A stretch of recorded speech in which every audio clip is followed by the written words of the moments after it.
Tailoring ജോലി ചെയ്ത് സ്വന്തം കാലിൽ നിൽക്കാൻ ശ്രമിച്ച ഉരുക്ക് വനിതയാണിവർ.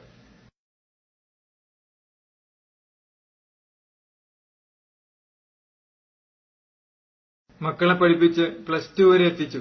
ഒരുവിധം ജീവിതം കരയ്ക്കടുക്കാറായപ്പോഴാണ് തമ്പുരാന്റെ അടുത്ത പരീക്ഷണം ക്യാൻസറിന്റെ രൂപത്തിൽ ആമാശയത്തിൽ കയറിക്കൂടിയത്.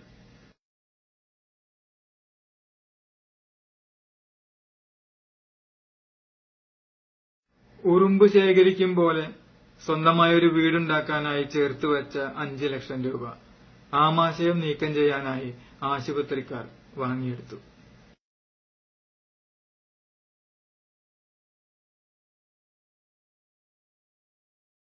RCCയിലെ കീമോതെറാപ്പികൾ ഇവരുടെ പണവും ശരീരവും ഒരുപോലെ കാർന്നു തിന്നപ്പോഴും പാവങ്ങൾക്കായി അന്നദാനം നടത്താൻ ഒരിക്കലും ഇവർ മറന്നില്ല.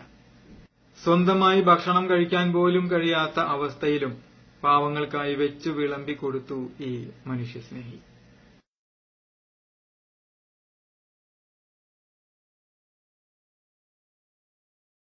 ഇവരെ സഹായിക്കുന്നതിന്റെ പുണ്യം കൊണ്ട് നമുക്കോ നമ്മുടെ കുടുംബങ്ങൾക്കോ ഇതുപോലുള്ള പരീക്ഷണങ്ങൾ ഒരിക്കലും വരാതിരിക്കട്ടെ. അന്നദാനം ഗ്രൂപ്പിന്റെ വീഡിയോ കണ്ട് എന്നെ വിളിക്കുമ്പോൾ ഒരു കാര്യം മാത്രമേ ഇവരെന്നോട് പറഞ്ഞുള്ളൂ: എനിക്ക് ഒരു ഉരുള ചോറ് വേണം ഹാരിസ്ക, വല്ലാതെ വിശക്കുന്നുണ്ട് എനിക്ക് എന്ന്. ആമാശയമില്ലാത്ത എനിക്ക് വെള്ളം മാത്രമേ കുടിക്കാൻ അനുവാദമുള്ളൂ. എനിക്ക് വേണ്ടി നിങ്ങൾ പ്രാർത്ഥിക്കണം.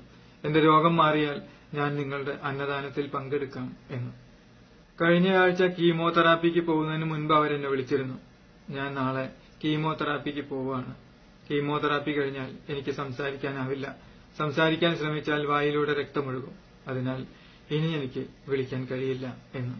കീമോതെറാപ്പി കഴിഞ്ഞപ്പോൾ ഞാൻ അവരെ വിളിച്ചിരുന്നു. അവരവസാനമായി പറഞ്ഞതുപോലെ തന്നെ സംഭവിച്ചു. ഇനി ആ ശബ്ദം കേൾക്കാനാവുമോ എന്ന് പോലും അറിയില്ല.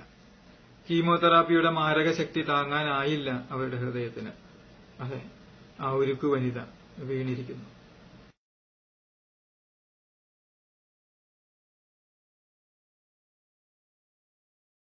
ICUവിന് പുറത്ത് എന്തു ചെയ്യണമെന്ന് പോലും അറിയാതെ പകച്ചു നിൽക്കുന്ന അവരുടെ ഉമ്മയാണ് ഫോണെടുത്തത്.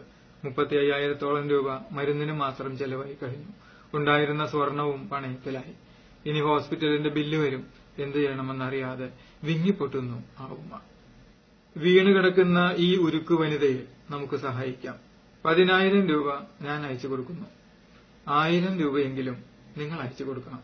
അതിന് കഴിയില്ലെങ്കിൽ 100 രൂപയെങ്കിലും അയച്ചു കൊടുക്കുക. അതിനും കഴിയാത്ത അവസ്ഥയിലാണ് നിങ്ങളെങ്കിൽ ഈ വീഡിയോ ഒന്ന് ഷെയർ ചെയ്തെങ്കിലും ഇവരെ സഹായിക്കുക. ഒരുപക്ഷെ നിങ്ങളുടെ ഒരു ഷെയർ കൊണ്ട് കണക്കാക്കാൻ കഴിയാത്തത്ര പ്രതിഫലം നിങ്ങൾക്ക് ലഭിച്ചേക്കാം. സർവശക്തനായ തമ്പുരാൻ ഇതുപോലുള്ള പരീക്ഷണങ്ങൾ നമുക്കായി നൽകാതിരിക്കട്ടെ. ധർമ്മം തലയെ കാക്കുമെന്നാണല്ലോ.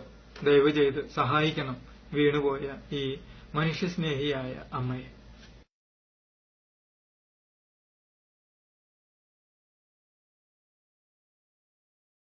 പണം കൊണ്ട് സഹായിക്കാനാവില്ലെങ്കിൽ ഒരു ഷെയർ കൊണ്ടെങ്കിലും സഹായിക്കണമെന്ന വിനീതമായ അപേക്ഷയോടെ ഹാരിസ്.